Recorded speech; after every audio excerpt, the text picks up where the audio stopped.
দেশের শিক্ষা ব্যবস্থায় সমতা ও মানোন্নয়ন নিশ্চিত করতে পাবলিক পরীক্ষায় বড় পরিবর্তনের ঘোষণা দিয়েছেন শিক্ষা ও প্রাথমিক গণশিক্ষামন্ত্রী ডক্টর আ.ন.ম এহসানুল হক মিলন। তিনি জানিয়েছেন ২০২৬ সালের এইচএসসি ও সমমানের পরীক্ষা আগামী ২ জুলাই থেকে সব সাধারণ শিক্ষা বোর্ডে অভিন্ন প্রশ্নপত্রে অনুষ্ঠিত হবে। বৃহস্পতিবার সচিবালয়ে আয়োজিত সংবাদ সম্মেলনে মন্ত্রী বলেন, বোর্ড ভিত্তিক বৈষম্য কমিয়ে অভিন্ন মূল্যায়ন নিশ্চিত করতেই এই উদ্যোগ নেওয়া হয়েছে। একই সঙ্গে ২০২৮ শিক্ষাবর্ষ থেকে সরকারি ও বেসরকারি স্কুলে ভর্তি পরীক্ষার সিদ্ধান্ত প্রসঙ্গে তিনি অভিভাবকদের আশ্বস্ত করে বলেন, এটি হবে নামমাত্র পরীক্ষা, যার জন্য কোনো কোচিংয়ের প্রয়োজন নেই। ক্যাচমেন্ট এরিয়া ও সহজ মূল্যায়ন পদ্ধতির সমন্বয়ে শিক্ষার্থীদের ভর্তি নিশ্চিত করা হবে।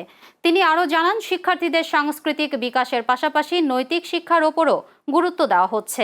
এদিকে সম্ভাব্য ঝড়, অতিবৃষ্টি বা বন্যার মতো দুর্যোগ মোকাবিলায় পরীক্ষা ব্যবস্থাপনায় বিকল্প প্রস্তুতি রাখা হয়েছে এবং প্রয়োজনীয় নির্দেশনা ও সংশ্লিষ্টদের দেওয়া হয়েছে। শিক্ষা খাতের ঊর্ধ্বতন ও কর্মকর্তা, নীতি নির্ধারকরা সংবাদ সম্মেলনে উপস্থিত ছিলেন। দুর্যোগের সাথে প্রশ্নের কোনো সম্পর্ক নেই। একক প্রশ্ন, অভিন্ন প্রশ্ন আমরা তো সেই স্ব উপজেলায় পাঠিয়ে দিয়েছি, সেটা তো আমাদের কোশ্চেন ব্যাংকে চলে যায়। দুর্যোগে পরীক্ষা নেওয়ার অসুবিধা হয়, সেই সময় ইমার্জেন্সি ডিসিশন নেওয়ার জন্য আমাদের অনেকগুলি পদ্ধতি রয়েছে। সেই ইন ডিটেলস আমরা বলবো একদম ক্যাটাগরিক্যালি।